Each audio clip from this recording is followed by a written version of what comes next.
Buongiorno a tutti da Bruno Pepi. Oggi vi parlo della fine del mondo. Che cosa sono i segni degli ultimi tempi? L'espressione fine del mondo viene usata in senso generico per indicare un possibile evento o una serie di eventi con conseguenze catastrofiche a livello globale, tali da causare la distruzione della Terra, della biosfera o della specie umana. Il tema della fine del mondo è presente soprattutto a livello escatologico in molte mitologie e religioni ed è inoltre ricorrente nella narrativa fantastica e fantascientifica e in misura minore anche in campo scientifico. Nel giudaismo il tempo della fine viene abitualmente chiamato anche la fine dei giorni, Haarit Ha-Yamin, una frase che appare parecchie volte nella Tanakh, anche se l'idea delle tribolazioni messianiche ha una posizione prominente nel pensiero giudaico. Non è un processo immutabile isolato nella sua essenza, ma piuttosto viene associato ad un'immagine di redenzione senza sofferenza. Le due immagini sono a volte viste come la dicotomia di due diversi futuri possibili per Israele. La fine dei giorni, nella escatologia giudaica, comprende una serie di temi interconnessi: messianismo giudaico, il ritorno degli esiliati dalla diaspora ebraica, la ricostruzione del Tempio di Gerusalemme, terzo Tempio, il mondo a venire, Olam Haba, un termine ambiguo che può riferirsi all'aldilà, al regno messianico sul mondo, quindi anche alla vita dei risuscitati. Eventi tumultuosi rovesceranno il vecchio ordine mondiale, creando un nuovo ordine nel quale Dio viene universalmente riconosciuto come il governante di ogni cosa e di ogni persona. Uno dei saggi del Talmud dice: lasciate la fine dei giorni venire, anche se io non vivrò per vederli, dal momento che il mondo sarà colmo di ogni possibile conflitto e sofferenza. Nel Talmud, nel trattato di Avod Zarak, a pagina 9a, si afferma che il mondo come lo conosciamo esisterà soltanto per 6.000 anni o fino al sesto millennio. Confronta era messianica. Il calendario ebraico Luach funziona completamente sull'assunto che quel tempo cominci con l'atto stesso della creazione di Adamo, l'uomo primigenio. Molte persone, specialmente ebrei conservatori, gli ebrei riformati, oltre alla grande maggioranza dei cristiani, pensano che gli anni della Torah o Bibbia ebraica siano soltanto simbolici. Secondo agli antichi insegnamenti giudaici sostenuti anche dagli odierni ebrei ortodossi, gli anni sono da considerare letteralmente e consistentemente nel tempo di 24 ore al giorno, confronta Zmamin, e per una media di 365 giorni l'anno, confronta festività ebraiche. Calibrazioni accurate vengono eseguite con gli anni mancanti per rendere conto della differenza tra il calendario lunare ed il calendario solare, dal momento che il calendario ebraico si basa su entrambi i sistemi.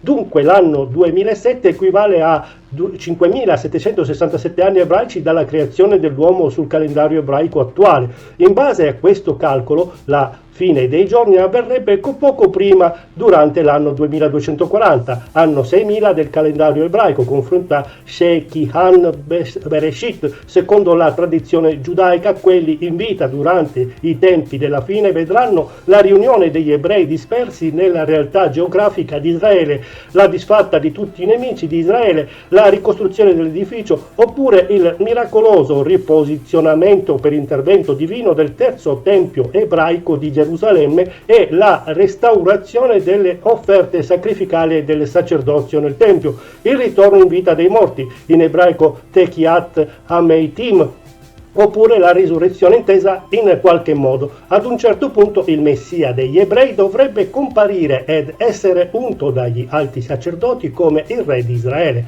Lui dividerà i giudei di Israele nelle loro suddivisioni tribali ancestrali nella terra promessa. Durante questo tempo Gog, re di Magog, attaccherà Israele nell'Apocalisse. Quali siano le nazioni di Gog e Magog risulta molto vago, praticamente indefinito. Magog combatterà una grande battaglia nella quale molti moriranno in entrambi gli schieramenti, ma Dio interverrà a salvare i giudei.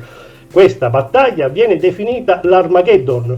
Dopo aver annientato questo suo nemico finale una volta e per tutte, in pieno accordo alla costruzione di un mondo perfetto, Dio vieterà ed impedirà ogni forma di malvagità dall'esistenza umana. Dopo l'anno 6000 nel calendario ebraico, il settimo millennio sarà un'era di santità, tranquillità, vita spirituale e pace universale, era denominata dagli ebrei Olam Haba, mondo futuro, dove tutte le persone avranno una conoscenza diretta di Dio. Tutto Israele ha una porzione nel mondo a venire. Talmud Shesde Derid 10.1 confronta Zadik del Rambam. Lo scrittore Nahmanide interpreta il mondo che verrà come il bene ultimo e lo scopo della creazione. Dunque Nahmanide sostiene che il concetto del mondo che verrà in realtà si riferisca alla risurrezione dei morti, un evento che dovrebbe accadere dopo l'avvenuto inizio dell'era messianica. Nel libro del Rambam si legge che tutto il popolo di Israele, tutti gli ebrei di tutti i secoli, includendo i suoi peccatori, avrà una porzione in questo periodo di resurrezione della Tzemach, Tzedek, Derek, Mitzvot, Seka,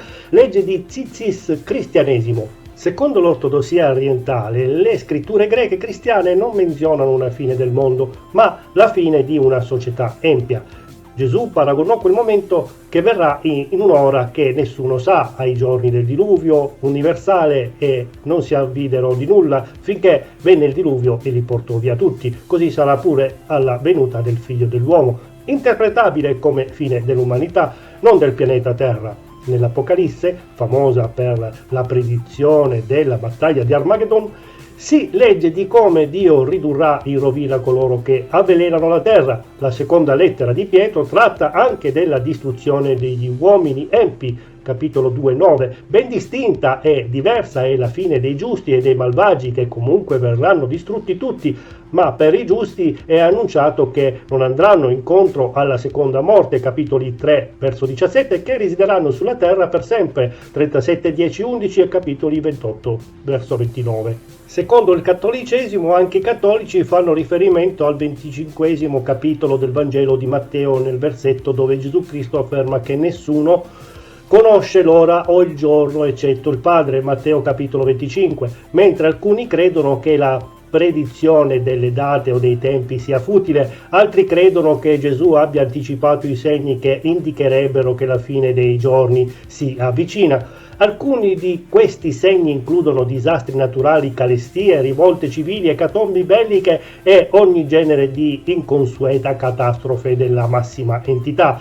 Del tempo preciso comunque Gesù accenna soltanto che verrà come un ladro nella notte, Apocalisse 3.3. Secondo il catechismo della Chiesa cattolica, le credenze cattoliche attorno al tempo della fine vengono espresse nella professione di fede, il credo. Secondo l'escatologia islamica riguarda quegli aspetti dogmatici e non che nel sistema dei valori e delle credenze musulmane si preoccupano di indicare quale sia il destino del genere umano dopo la morte e la resurrezione voluta da Allah nel giorno del giudizio. Anche nell'Islam il tempo della fine ha una data ignota che conosce soltanto Allah il misericordioso e che non era nota neanche al profeta Maometto. Nonostante questo, il profeta indicò dei segni maggiori e altri minori che erano aumento dell'omosessualità, segni nel cielo, grande terremoto, apertura di una faglia che avrebbe allargato la terra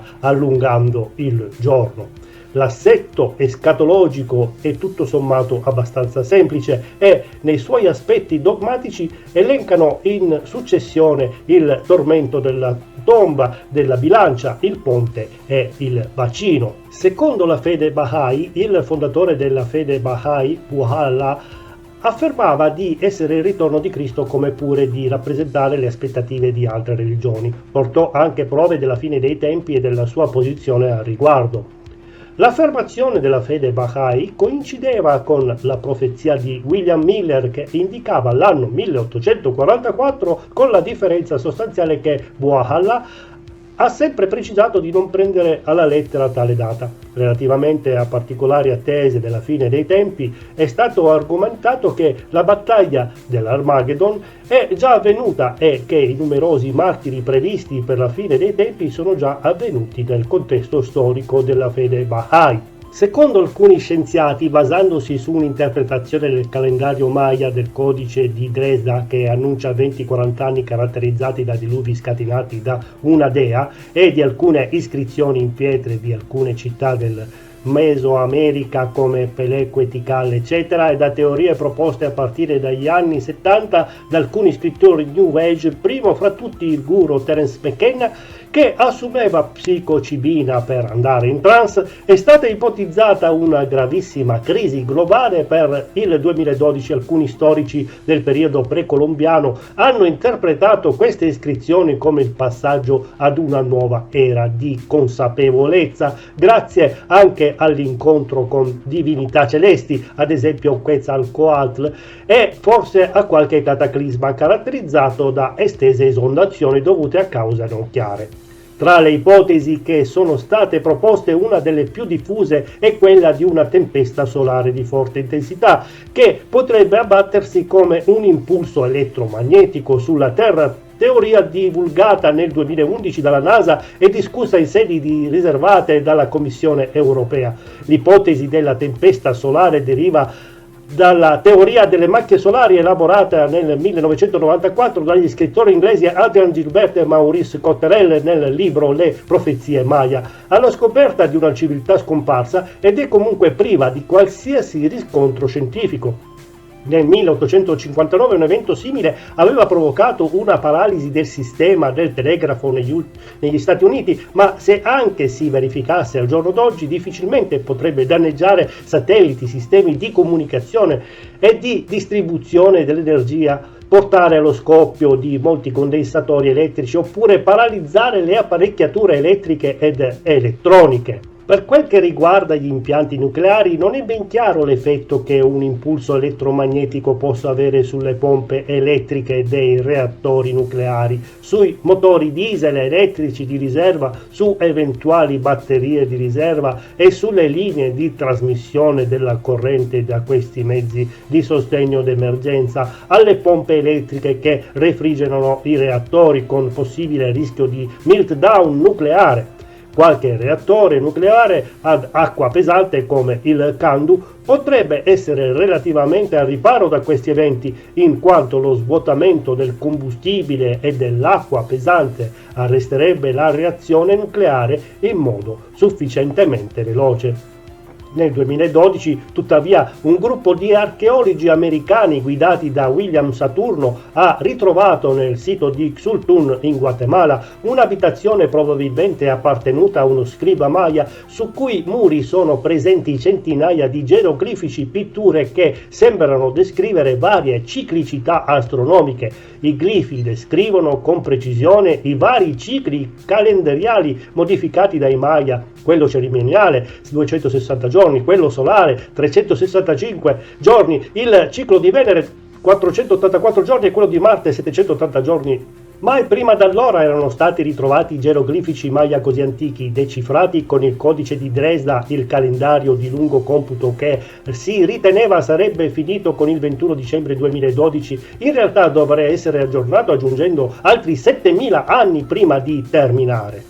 2017, discesa degli Elohim. Il movimento realiano ipotizzava un possibile arrivo sulla Terra degli Elohim nel 2017 che avrebbero portato nel pianeta con la loro astronave 144.000 eletti. La loro guida Rel nel 2001 ha dichiarato che un cambiamento della data con lo spostamento per il 2035 come anno massimo, esattamente il decennio 2025-2035, quindi 2060. Il più grande biografo di Sir Isaac Newton era John Maynard Keynes, che poté consultare molte lettere e documenti riservati lasciati dall'ex titolare della Lucasian Seat alla Università di Cambridge e che scoprì che Newton aveva eseguito un'enorme quantità di calcoli e considerazioni basate su cronologie ebraiche e cristiane dell'Apocalisse. Anche Newton considerava come anni i 1260 giorni dell'Apocalisse. Dal momento che la data dell'anno 1260 era stata mancata,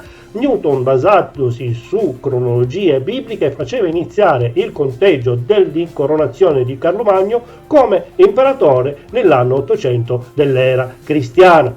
Secondo il Talmud, la Midrash e l'antico libro cabalistico Zohar, la data limite entro la quale il Messia deve apparire corrisponde a 6.000 anni dalla creazione. Entro il 2240 era volgare. La maggioranza degli ebrei ortodossi e assirici crede che il calendario ebraico porta nel suo conteggio dal giorno della creazione. L'anno 2010 del calendario gregoriano corrisponderebbe all'anno ebraico 5770. Esiste una tradizione cabalistica che sostiene che i 7 giorni della creazione descritte nel primo capitolo della Genesi corrispondano ai 7 millenni di esistenza della creazione. La tradizione dice che il 7° giorno della settimana Shabbat corrisponde al 7° millennio, anni ebraici 6.000-7.000. Era anche che viene definita riposo universale, l'era messianica. Questo anno corrisponderebbe vagamente anche all'entrata astrologica del punto vernale nella costellazione dell'Acquario, quella che alcuni seguaci della New Age chiamano l'era dell'Acquario.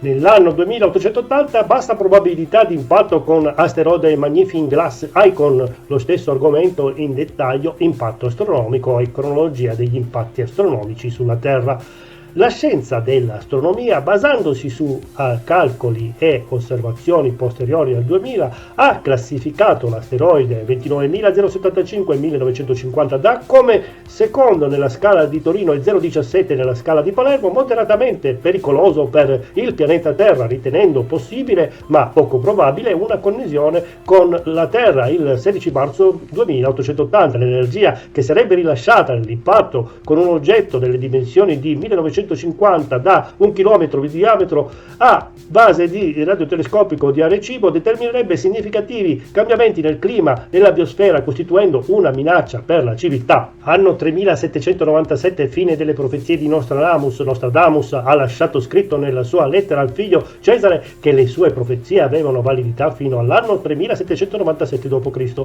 L'anno potrebbe essere fittizio e riconducibile al summenzionato anno 2240, infatti sottraendo 1557 del 14 marzo 1557 la data posta da Nostradamus come inizio della decorrenza delle sue profezie, si arriva al 2240 d.C. che corrisponde all'anno ebraico 6000, coincidenza che potrebbe sottintendere che Nostradamus fosse un cabbalista. E in effetti il 15 marzo 1557 si verificò una luna piena che, secondo l'autore Robert Benadra, poteva essere una degna configurazione astronomica per l'avvio di una cronologia cabalistica. Da un punto di vista antropocentrico, l'estinzione dell'uomo o la sua fine, della sua civiltà, equivarrebbero alla fine del mondo.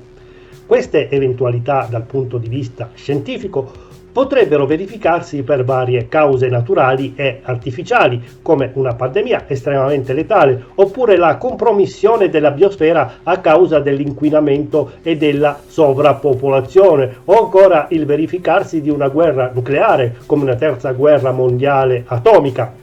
La regressione della civiltà con perdita di buona parte della odierna tecnologia potrebbe inoltre avvenire per varie cause, ad esempio una massiccia espulsione di massa coronale solare colpendo l'atmosfera con particelle cariche potrebbe provocare un potentissimo impulso elettromagnetico del tipo che si verificò sul cielo del Quebec nel 2000 e nell'intero Nord America nel 1859, ma su una scala molto più ampia, tale da distruggere tutte le infrastrutture elettriche. Un evento di grande portata potrebbe causare l'esplosione di trasformatori della rete elettrica con conseguente collasso della rete elettrica seguita da tutti i possibili danni connessi alla mancanza di elettricità, perdita di refrigerazione degli alimenti, collasso del sistema di regolazione del transito stradale, collasso della rete dei cellulari, di telefoni, di internet e di tutti i computer, compromissione delle trasmissioni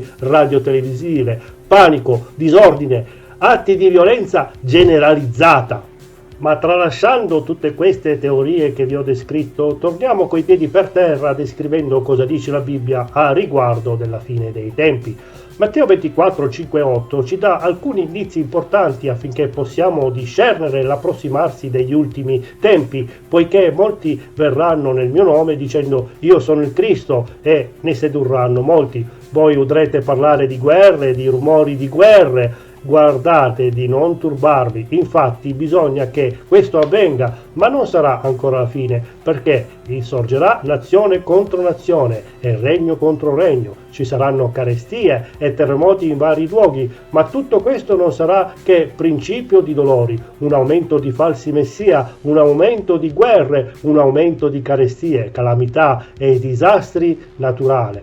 Questi elementi sono i segni degli ultimi tempi. Persino in questo passo però ci viene dato un avvertimento.